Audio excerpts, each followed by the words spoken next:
오늘 애경케미칼이 이제 0.9% 소폭 하락 마감이 됐죠. 거래량은 이제 11만 주 정도의 정규장 거래량이 있었고 대체 거래소까지 포함한다면 오늘 25만 주, 약 25만 주가량의 거래량이 발생되는 하루였습니다. 거래량은 뭐 여전히 없는 상황이고, 중요한 건 이제 오늘까지 포함해서 음봉이 6일 연속 출현이 되고 있습니다. 사실 기술적인 어떤 흐름들만 놓고 봤을 때에는 최근에 어떤 흐름들이 결코 좋다라고 말씀드릴 수는 없을 것 같고요. 뭔가 이 흐름에서 좀 벗어나는, 이 지지부진하고 흘러내리는 흐름에서 좀 벗어나는 강력한 어떤 양봉이나 이런 부분들이 좀 출현이 돼 줘야지만 현재 어떤 방향성을 전환하면서 주가가 좀 더 탄력 있게 움직임을 가져갈 수가 있겠죠. 그 전까지는 계속해서 좀 지지부진하고 답보 상태의 주가의 흐름들이 나타날 수밖에 없을 것 같은데, 오늘 애경케미칼의 2분기 실적 발표가 있었어요. 장 끝나고 이제 정규장 끝나고 이제 발표가 됐었고, 내용적인 부분들을 보게 되면 전체적으로 매출액은 전년 동기 대비랑 비교해서 봤을 때는 약 20%가량 매출액은 좀 감소하는 그런 흐름들이 있었고요. 영업이익이나 이런 부분들은 전년 동기 대비해서 적자 전환이 되었습니다. 한 8억 원 정도의 영업 적자를 기록을 했죠. 그리고 단기 순손실 같은 경우에는 69억 원 정도의 적자를 기록하면서 누적 84억 원의 적자를 기록을 하고 있습니다. 전년 동기 대비해서 봤을 때에도 일단 순이익 같은 경우에도 이제 적자 전환이 된 그런 이제 모습이죠. 전년 동기 대비해서 비교해서 봤을 때에도 전반적으로 좀 부진한 그런 이제 실적이었다라고 볼 수 있을 것 같은데, 이제 화학 업황 자체가 그동안에 어떤 중국 쪽에서 공격적인 어떤 증설이나 이런 것들, 그래서 과잉 공급이나 이런 것들이 있었고, 거기에 따른 어떤 수익성이나 이런 것들이 계속해서 좀 악화되는 그런 이제 상황이었죠. 오늘 애경케미칼이 이제 소폭 하락 마감이 됐죠. 뭐 정규장 거래량은 11만 주로 거의 뭐 최근 들어서 거의 최저치인 것 같습니다. 물론 대체 거래소까지 포함한다면 오늘 24만 5천 주가량의 거래량이 발생되는 하루였는데, 전반적으로 거래량이나 이런 것들이 좀 급감해 있는 상황이죠. 7월 중순 이후로는 거래량이 급감해 있어서 시장 자체의 어떤 관심이나 이런 것들을 전혀 받지 못하고 있는 그런 상황이죠. 그리고 음봉의 그 캔들이 오늘까지 총 6거래일 연속 음봉의 흐름들이 나오고 있는데, 그만큼 시장에 관심도 없고 매도와 매수세의 싸움에서 매도세가 좀 더 우위를 점하고 있는 그런 상황이라서 전반적으로 주가의 탄력성도 좀 떨어지고 있고 방향성도 단기 우하향 흐름들을 보여주고 있어서 주가의 어떤 탄력이나 움직임이나 이런 것들이 좀 부진한 그런 흐름들이 연속되고 있죠. 뭔가 방향 전환을 위해서는 장대 양봉이나 이런 것들 하나 좀 솟아내면서 거래량이 좀 실려줘야 좀 이 답답한 흐름에서 좀 벗어나는 그런 이제 흐름들이 될 건데, 패턴적으로 보면 여기서 이제 바닥을 한번 찍고 반등 주고 누르면서 전저점의 지지 테스트나 이런 것들이 어느 정도 됐다면 여기서 한번 양봉을 뽑아줘야 W자 패턴, 반전형 패턴이나 이런 것들이 완성되면서 좀 주가의 어떤 탄력이나 이런 것들이 강하게 이어질 수 있는데, 이런 부분들이 이번 주에 만들어지지 못했어요. 다음 주에는 좀 만들어질 수 있을지 지켜봐야 될 것 같고, 그래도 다행인 거는 전저점의 어떤 지지는 받고 있다, 전저점을 이탈하지는 않았다, 이런 부분들 자체는 좀 긍정적으로 볼 수 있는 부분들이 아닐까 싶습니다. 자, 오늘 이제 애경케미칼이 2분기 실적 발표가 좀 있었는데 내용을 좀 같이 살펴보게 되면 매출액이 3,761억을 기록을 했거든요. 그래서 전년에 4,500억 정도의 매출을 했는데, 전년 2분기에 올해는 3,760억 정도밖에 하지 못했기 때문에 전년 동기 대비해서 약 20% 좀 감소하는 그런 이제 모습들을 기록을 했습니다. 그래서 좀 실적이나 매출이나 이런 것들이 좀 감소를 했고, 영업이익적인 측면에서 보면 전년도에는 한 100억 원 정도의 영업 흑자를 기록을 했었는데 올해는 영업 적자로 전환이 됐습니다. 한 8억 원 정도 영업 적자를 좀 기록을 했고요. 단기 순이익 같은 경우 반기 순이익이나 이런 것들을 보게 되면 각종 비용이나 이런 것들이 더해지면서 69억 원 정도의 순손실을 기록을 했고, 누적으로는 이제 84억 원의 순손실을 기록을 했습니다. 그래서 전년 동기 대비해서 역시나 단기 순이익 또한 순손실로 좀 전환이 되면서 매출도 감소, 영업이익은 영업 적자로 전환이 됐고 당기순이익도 적자로 좀 전환이 됐습니다. 그래서 전반적으로 좀 부진한 이제 모습을 좀 보여줬는데 사실 실적에 대한 기대치나 이런 것들이 높았던 종목은 아닙니다. 아무래도 화학업종 자체가 어떤 중국의 공격적인 증설이나 이런 것들로 인해서 공급이나 이런 것들이 좀 과잉된 측면이 있었죠. 그래서 수익성이나 이런 것들이 악화된 지가 꽤 오랜 시간 좀 진행이 되고 있었기 때문에 사실 뭐 애경케미칼의 실적적인 부분들을 크게 기대했던 상황은 아니었고요. 그리고 부문별 사업을 보면 사실 애경케미칼의 이제 어떻게 보면 캐시카우라고 할 수 있는 게 이 가소제 부분, 합성수지, 생활화학 부분 요 세 가지가 이제 캐시카우라고 볼 수가 있죠. 그래서 주요 어떤 품목별 매출이나 이런 것들을 좀 보게 되면 이게 2분기 매출액이라고 보시면 되겠습니다. 2분기 이제 매출액인데 가소제 부분이 이제 매출액이 3,417억 원 정도 나왔죠. 그래서 전년 동기 대비해서 봤을 때 가소제 부분에서 약 한 800억 원 가량의 매출 감소나 이런 것들이 좀 있었고 그리고 합성수지 같은 경우에는 전년 동기 대비 비슷했어요. 거의 뭐 수치나 이런 것들이 큰 차이가 없었고 그리고 생활화학 부분 같은 경우는 오히려 전년 동기 대비해서 매출액이나 이런 것들이 훨씬 조금 더 많이 나왔습니다.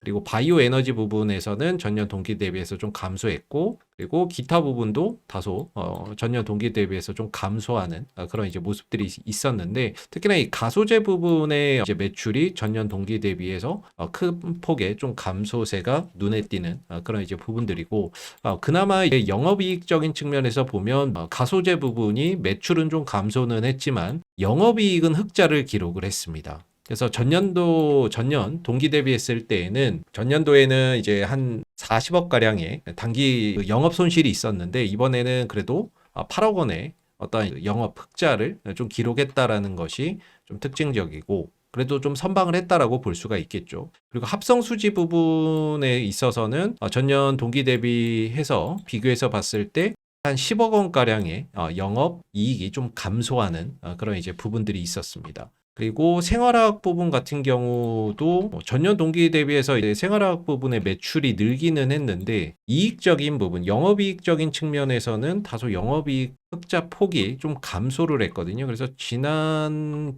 분기에서는 이제 87억 원 정도의 영업이익을 이제 생활화학 사업 부분에서 발생이 됐는데 이번에는 이제 56억 원 정도로 전년 동기 대비해서 영업이익이 좀 감소를 했습니다. 매출은 늘었는데 영업이익은 전년 동기 대비해서 좀 감소하는 그런 이제 모습들이었고 좀 눈에 띄는 부분들은 이 바이오 에너지 부분에서 좀 적자 폭이나 이런 것들이 눈에 띄게 좀 확장되는 그런 부분이었어요. 그래서 여기에 더해서 이제 기타 부분에서도 전년 동기 대비해서는 조금 적자로 전환이 됐는데 올해 영업이익이 적자로 전환된 가장 큰 이유가 이 바이오 에너지 사업 부분에서의 좀 적자나 이런 부분들이 원인이 좀 되지 않았나라고 볼 수가 있고 그러니까 이 바이오 에너지 부분에서 좀 영업 적자 폭이 커진 이유에 있어서는 추측컨대 아마 이 부분에 대한 어떤 원인이 있지 않을까라고 봅니다. 그래서 폐식용유 부분, 이 폐식용유의 어떤 그 가격이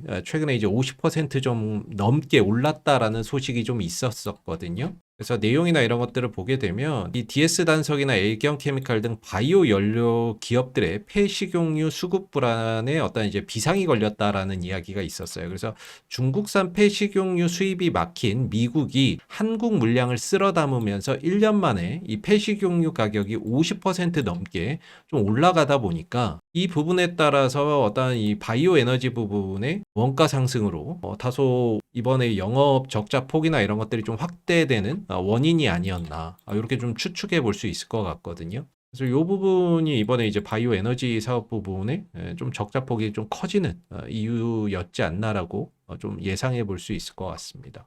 그래서 뭐 전반적으로 이제 매출액이나 영업이익, 순이익 측면에서 봤을 때 전년 동기 대비 매출액은 감소했고 영업이익은 적자로 전환이 됐고 순이익 또한 적자로 좀 전환이 되면서 부진한 실적을 발표를 했습니다. 뭐 보통 이제 실적이나 이런 것들이 좀 부진하거나 적자 전환했을 때에는 주가나 이런 부분들이 다소 좀 크게 악영향을 좀 받을 수가 있는데 다행히도 애경케미칼은 주가의 변화가 사실 별로 없었어요. 물론 뭐 장 끝나고 실적 발표가 있었기는 했지만 장 중에도 뭐 별 영향이 없었고 현재 대체거래소에서도 사실상 뭐 영향이 거의 없습니다. 뭐 주가가 하락하거나 추가적으로 더 하락폭이 커지거나 이러지는 않고 있거든요. 그렇다는 거는 사실 뭐 애경케미칼에 대한 어떤 2분기 실적에 대한 시장 기대치나 이런 것들이 없었다라고 봐야 되겠죠. 기대치 자체가 높지 않았고 뭐 기대를 하지 않았었기 때문에 뭐 실적이 좀 부진하게 나왔어도 주가 자체에 어떤 크게 영향을 준다거나 이런 부분 모습들이 없지 않나라고 생각이 드는데 사실 그동안의 어떤 주가 상승이 사실 이 종목이 뭐 실적을 기반으로 해서 외국인들 기관들이 탄탄히 뭐 꾸준히 모아서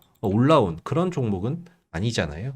철저히 나트륨 배터리라고 하는 기대감, 이슈, 뉴스 이 부분들이 발판이 돼서 그동안의 상승 흐름들이 있었고 그리고 이 상승을 주도했던 어떤 주체는 외국인들과 기관들이 아니다라고 말씀을 드리고 있죠. 이 상승을 이용해서 외국인들과 기관들이 프로그램을 이용해서 그 찰나의 순간에 어떤 차익 실현이나 뭐 매수나 매도를 해서 차익 실현을 하는 그런 매매를 해왔지 딱히 외국인들 기관들이 이 종목을 꾸준히 모아왔다라고 볼 수 있는 종목은 아니거든요. 기관 중에서 유일하게 이 종목을 매수를 해서 들고 있는 기관이 연기금인데 연기금이 한 120만 주 정도를 매수를 해서 들고 있을 겁니다. 120만 주 정도를 들고 있거든요. 더 늘리지도 더 줄이지도 않고 연기금만 한 120만 주 정도 들고 있고 실질적으로 그 외에 뭐 외국인들 기관 투신이나 이런 쪽에서 이 종목을 그다지 이렇게 모으거나 그러지는 않았죠. 그래서 사실 뭐 실적이나 이런 것들로 올라온 종목이 아니라 뭐 이슈와 뉴스, 기대감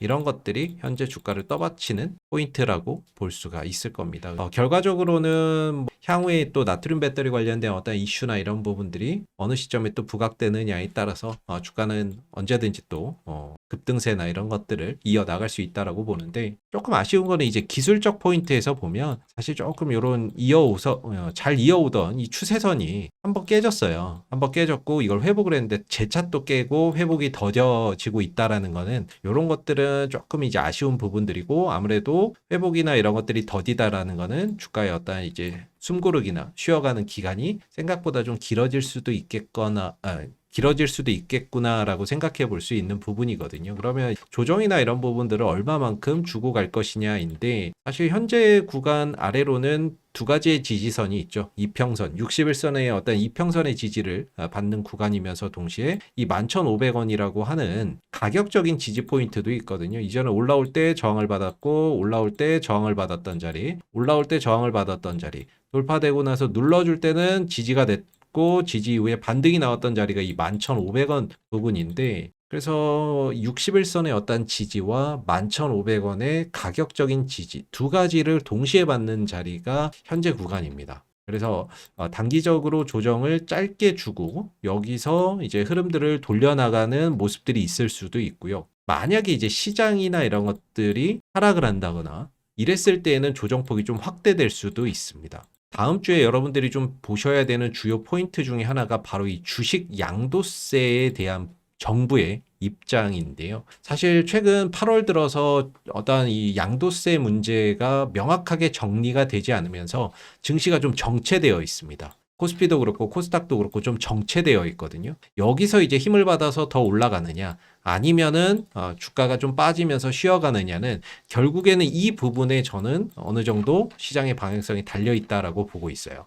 그래서 만약에 다음 주 정도면 정부의 어떤 입장이나 이런 것들이 있을 것으로 지금 예상이 되고 있는데 기사 내용이나 이런 것들 보면 정부에서 다음 주 초 정도에는 이 세제 개편안 양도소득세 과세 기준을 결정하지 않을까라고 예상된다라는 기사가 나와 있잖아요. 그래서 만약에 50억 원을 유지를 한다. 그러면은 지수나 이런 것들이 힘받으면서 또 갈 수 있고 그 흐름들 속에서 애경케미칼도 어느 정도 지금 가격을 좀 지키면서 반등을 모색할 수 있다라고 저는 생각을 하고요. 반대로 정부가 10억 원으로 한다.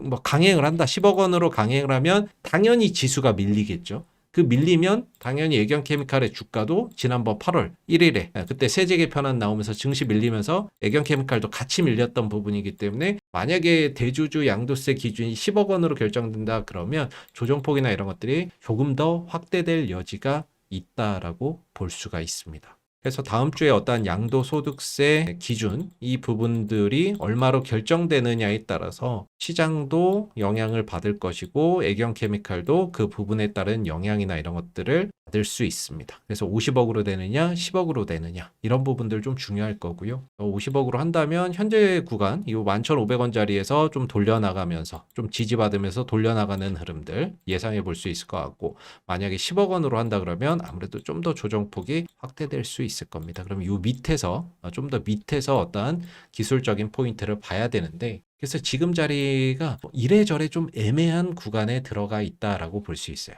방향성이 명확하지 않은 그 구간에 들어가 있기 때문에 다음 주 초에 어떤 정부의 양도소득세 기준안 이런 부분들을 좀 보시면서 주가의 어떤 지지선이나 이런 부분들을 좀 확인해 가시는 게 좋을 것 같고, 그리고 이제 애경케미칼을 포함한 나트륨 배터리 관련된 일정들 제가 이렇게 좀 정리를 해서 보여드리고 있는데, 요번에 이제 2분기 실적 발표까지 됐잖아요. 실적 발표했는데 사실 좀 부진했어요. 부진했고 뭐 시장에서도 어느 정도 예상을 했었기 때문에 주가의 영향은 사실 뭐 크지는 않은 것 같고요. 근데 이제 중요한 거는 저는 이제 좀 기대하는 부분이 컨퍼런스 콜이나 기업 설명회를 통해서 애경케미칼이 지금 진행하고 있는 이 하드카본에 대한 하드카본 사업에 대한 어떠한 좀 그 홍보나 이런 것들을 외국인들과 기관을 대상으로 할 필요가 있지 않나. 근데 요거는 아직 뭐 별 이야기는 없는 것 같습니다. 요것도 뭐 별거 없이 그냥 지나간다라고 하면은 이제 뭐 8월 15일까지 지난번에 러시아 푸틴 대통령이 나트륨 기반 ES 개발 계획 보고 지시를 했는데, 지금 요것도 좀 미국하고 러시아하고 지금 정상회담 있죠.